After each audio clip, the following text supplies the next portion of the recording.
India থেকে আমরা বছরে 13 থেকে 15 বিলিয়ন ডলার আমরা সরাসরি ইম্পোর্ট করি।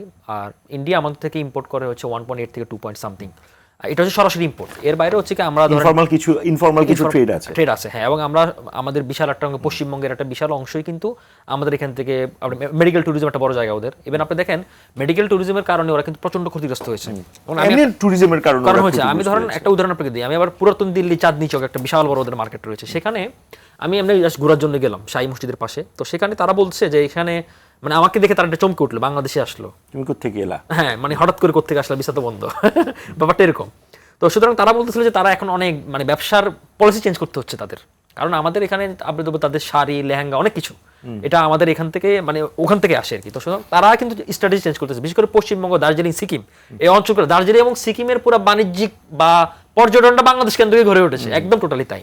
তো সেক্ষেত্রে ধরেন তারাও কিন্তু ক্ষতিগ্রস্ত জায়গাটা রয়েছে। কিন্তু আমি যেটা মনে করি, ধরেন পশ্চিমবঙ্গের যেটা সমস্যা হবে এবার নিজেদের ওদের যে সমস্যাটা, সেটা হচ্ছে ধরেন ওদের মূলত হচ্ছে চা শিল্প এবং পর্যটন শিল্প।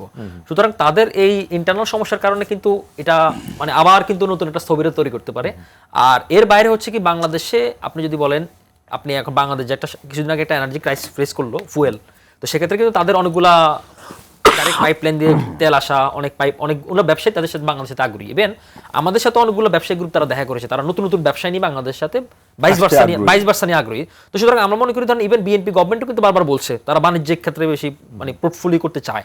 তো সেক্ষেত্রে আমি মনে করি যে এটা একটা মানে সুবাতাস বয়ে নিতে পারে। আমি 10 সেকেন্ডে শেষ করে ফেলি, 10 সেকেন্ডে শেষ করে ফেলি। সেটা হচ্ছে ধরেন মানে বিজেপির এই উত্থানটা কিন্তু বা মমতা যে সূর্যাস্তরা, এটা কিন্তু পুরো ভারতের রাজনীতির জন্য একটা অশনি সংকট। বিশেষ করে দিল্লিতে কেজরিওয়াল, উত্তরপ্রদেশে মায়াবতী এবং হচ্ছে মানে অন্ধ্রে যে চন্দ্রবাবু নাইডু, এই তিনজনের জন্য কিন্তু একটা বড় একটা হুমকি হিসেবে রয়েছে। সুতরাং আমি মনে করি যে ধরেন বাংলাদেশ ভারতের সম্পর্কের চেয়ে ভারতের ইন্টারনাল রাজনীতি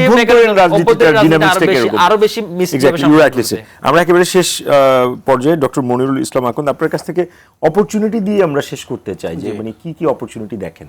একটা তো শঙ্কার জায়গা, আপনি খুব যদিও আপনি আশ্বস্ত করেছেন থিওরিটিক্যালি আমাদেরকে, সম্ভাবনা অনেক আছে। একটা প্রতিবেশী রাষ্ট্র, আমরা সকল কিছু পরিবর্তন করতে পারি, বাট নেভার তো আমরা কখনো পরিবর্তন করতে পারবো না।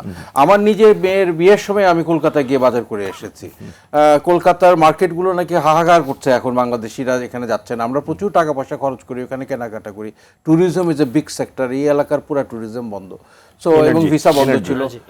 এনার্জি একটা বিশাল ব্যাপার। আমরা তাদের কাছ থেকে আমরা এখন এই সরকার রিনিউয়েবল এনার্জির কথা বারবার বলছে, বাট বাংলাদেশের রিনিউয়েবল এনার্জি অনেক চ্যালেঞ্জ আছে, অনেক জায়গা লাগে আপনার সোলার এনার্জির জন্য। আমরা এখন খাদ্য উৎপাদনে মনোযোগ দিব নাকি আমরা সোলার এনার্জি করবো? So we can import these এনার্জিজ। এবং কলকাতার সাথে এবং ওয়েস্ট বেঙ্গলের সাথে নানাভাবে ব্যবসায়িক আমাদের আন্ডারস্ট্যান্ডিং হতে পারে। সার্বিকভাবে প্রতিবেশীর সাথে সুসম্পর্ক হলে both the parties R benefited. So we have to invest on this, we have to improve. আমাদের দেশে এই অগাস্টের পরে একটা serious anti Indian sentiment work for obvious reason. আমাদের অনেক চুক্তি হয়েছে ওই সময় যেগুলো হয়তো একতরফা ছিল, আমাদের পক্ষে আসে নাই। But we have to rectify, with life goes on and we have to amend and make new agreements. and আমি আশা করি যে এই দুই দেশের মধ্যে সম্পর্কটা উন্নয়ন হবে, আমাদের ব্যবসা বাণিজ্য বাড়বে।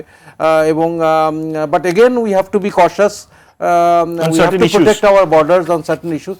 বাংলাদেশ প্রথম, আমরা বাংলাদেশকে ভালোবাসি, আমরা বাংলাদেশের জন্য কাজ করব এবং এটা কাজ করার জন্য আমাদের প্রতিবেশী যাদের সাথে যে সম্পর্ক থাকা উচিত সে ব্যাপারে এই সরকার মনোনিবেশ করা উচিত।